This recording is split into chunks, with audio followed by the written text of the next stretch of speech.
আসসালামু আলাইকুম প্রিয় দর্শকবিন্দু, আমন্ত্রণ জানাচ্ছি জনতার সময় টিভির সংবাদে।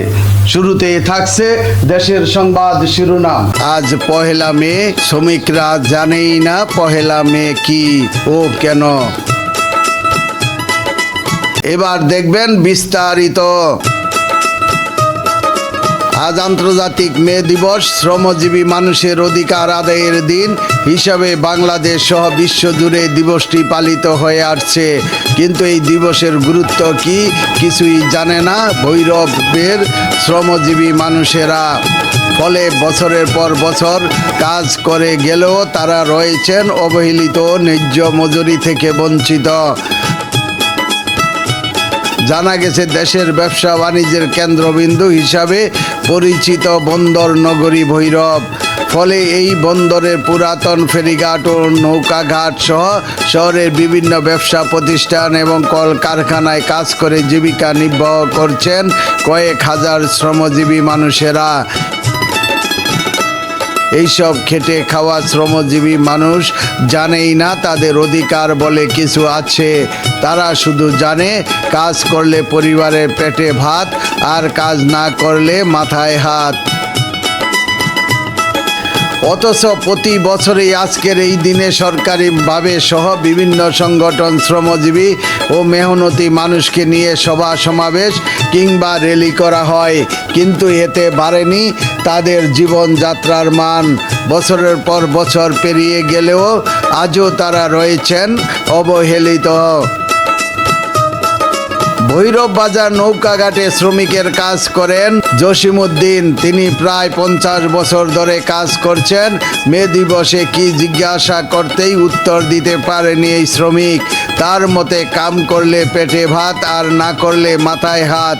এরই বাইরে কিছুই বুঝেন না তিনি।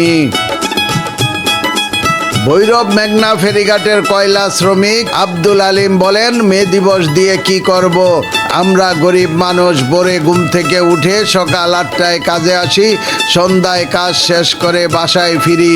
প্রতিদিন কাজ করলে মজুরি পাই 5 থেকে 600 টাকা।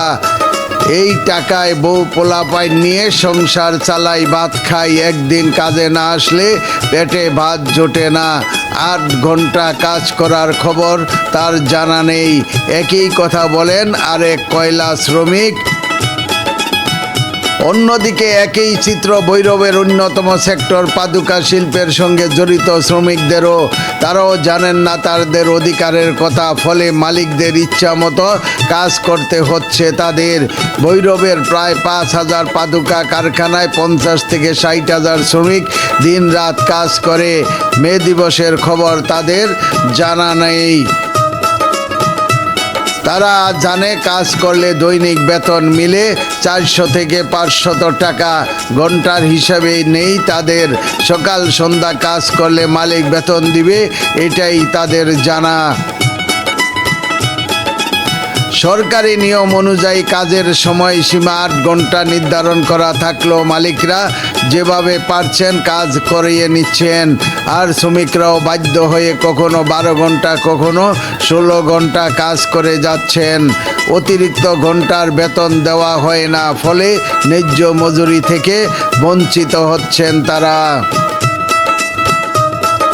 একই সঙ্গে শ্রমিকদের দুর্দিন দুঃসময়ে পাশে দাঁড়াবে সরকার, এমনটাই প্রত্যাশা করেন। শুধু তাই নয়, দেশের অর্থনীতির চাকা সচল রাখা এই সব শ্রমিকদের কল্যাণে নানামুখী উদ্যোগ সরকারিভাবে গ্রহণ করলে শ্রমিকদের অধিকার প্রতিষ্ঠিত হতে পারে।